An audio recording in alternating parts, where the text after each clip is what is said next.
have a show or movie that you love to watch? Hey students, my name is Jake, and my favorite show is New Girl. When it comes to movies and shows that we love to watch, we love the kinds of things about them. The characters, the action, special effects, the storyline, the suspense, the humor, the setting, on and on we could go.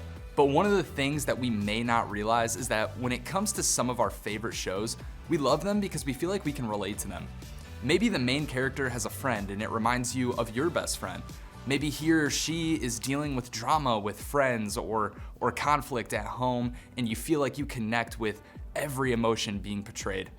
The action or the premise may be unrealistic to your life, but you may feel like the tension, struggles, and drama are things that you can 100% relate to. And isn't there something nice about that? When we see a character or a storyline that we feel like gets us, we really connect with it, don't we? It makes us like the character or the show even more. In the same way, it's great when we have people that feel like they get us. When we have a friend who laughs at our dumb jokes and quirks when no one else does, because they understand us. It makes us like them more. Maybe you have friends who could literally finish your sentence or predict what you're gonna do next because they know you so well. Maybe it's not a friend, it's a family member. Or maybe it's not one person, it's a group of people. A friend group, a sports team, band, theater group, club, youth group, or small group. Everyone in a group is uniquely different from one another. Your group is like a prism. There are all kinds of unique lights and angles, but it seems like all of you understand that.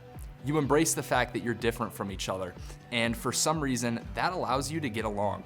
The people in your group aren't like you, but they get you.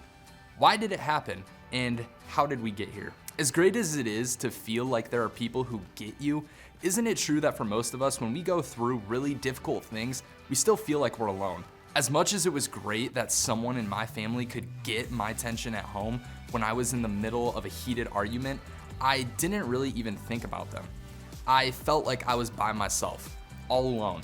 I could tell a friend what was going on, and while that was encouraging, it wasn't like they could take away any of the pain. The reality is, going through tough times feels lonely. People may be able to relate to our pain, but they can't go through it for us. The problem is that we will all go through tough times. It's a guarantee. In fact, Jesus himself said this, "In the world you will have trouble." Ouch, right? But it's true. If you live on planet Earth, there's a good chance you're going to experience some kind of trouble. Think of one area in your life where there is trouble. Go ahead, take a minute to think about it. See, I told you there was trouble in the world. We all face it. Good stuff happens, but so does bad stuff. Since going through tough times has a tendency to lead us to feelings of loneliness, and since we're all going to face trouble in this world, then we're all going to have to deal with these lonely feelings. And like anything else in life, we can either deal with them in a helpful way or a really unhealthy way.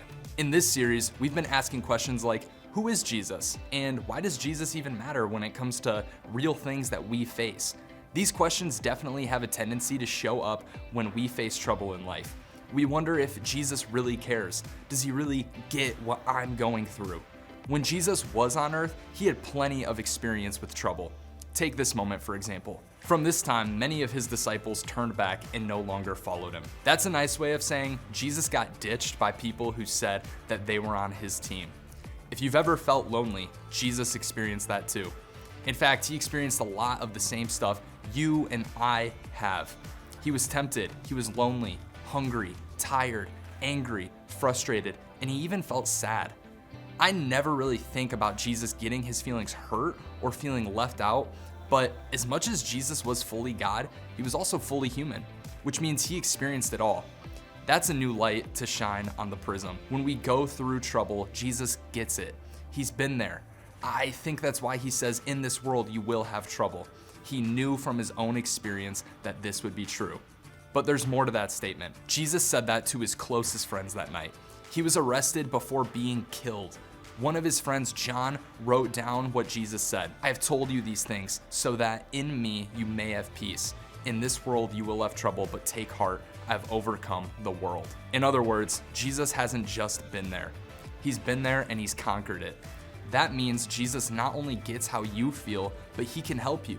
He can be with you as you go through it. And in the process, he invites us to take heart, which means find comfort and peace in him. Think of it this way. Jesus is like the most awesome version of an older brother. You may not have an older brother, but if you do, he may be pretty terrible to you. That's not Jesus. He's the incredible older brother who gets what it's like to be you. He's there for you all the time. He's strong and he can actually help you get through your troubling situation, as overwhelming as it might be. I don't have brothers at all, but I've had several friendships with sets of brothers that were awesome. They were loyal to each other, looked out for one another, they helped each other get better, and they supported each other. They were close and tight-knit through good times and bad. That's Jesus. He's the strongest, most loving, loyal, and compassionate brother in all of human history. And like an older brother, whatever we are facing, he has walked through it already, which means his experience can encourage us in our experience. Jesus gets what we're going through and he can help. Does that mean everything will always be easy? No, of course not. Will we never face trouble, never get left out, and never lose a friend, never get hurt? Nope. Even Jesus experienced that stuff. But it does mean that because of Jesus, you are never alone. And that's really important because the only thing worse than feeling hurt or embarrassed, isolated, or anxious is feeling all alone in it. When we're facing trouble, we all want someone to talk to who can help us find our way out. That's normal. If you've ever faced trouble before and thought, I wish there was someone I could talk to about this, it's natural. God wired all of us for community and relationships. We all have feelings that we need to verbalize out loud. We probably even have some feelings that we won't even know we have until we talk about them. People are great. Community and friendships are some of God's most incredible inventions, but there will be times when people can't physically be there. There will be moments when you can't get in touch with anyone. There will be times when you feel lonely, but even though we may feel lonely, because of Jesus, we can trust that we're never alone. Earlier, I asked you to think about one area of your life where you're experiencing trouble. Maybe it's your friends, school, sports, or your family. But as you think about that, first, take a deep breath. And then I want to challenge you to try 3 things. First, talk to Jesus about your troubles. Sometimes the word pray sounds so spiritual or overwhelming that we don't even want to try it. But praying is simply talking to Jesus. This week, I want you to spend some time talking to Jesus about what's going on in your life. If you don't want to talk out loud, write it down, type it in a text, or even just say it in your mind. No matter how you pray, Jesus is listening and wants to be there for you, no matter what you face. Second, talk to his people about your trouble. When a real friend shows up for another person or stays with them when they're down, it's powerful, isn't it? A lot of times, Jesus uses other people to help us overcome whatever we're facing. That's one of the reasons why we want everyone here to have a small group and a leader that you can trust. Whenever you're going through something, you don't have to go through it alone. In fact, one of the best things you can do is share that with your leader or group so they can encourage you, pray for you, and check in with you. No matter how lonely the tough times may feel, you're never really alone. And you may find that Jesus shows up for you in the words of your small group. Finally, be with others when they get hurt. When you and I face trouble, our natural tendency is to be focused only on ourselves, our situations, and our own hurt. But when Jesus said that in this world you'll have trouble, that meant everyone. That means there's a good chance someone near you or in your group or your house is going through something as well. Maybe one of the ways Jesus shows up for them is through you. This week, try checking on your friends who are going through trouble. Help them see that they're not alone either. In school, it's so common to feel like you're alone in whatever you're facing, even if you're in a room full of people. It can feel like nobody gets you. That's why I think that knowing who Jesus really is can change everything. As you head out today, I want you to imagine how life would look differently if you lived each day as if you were never alone and as if no one else should be either. How would it change the way that you handle trouble? How would it change the way that you treat other people?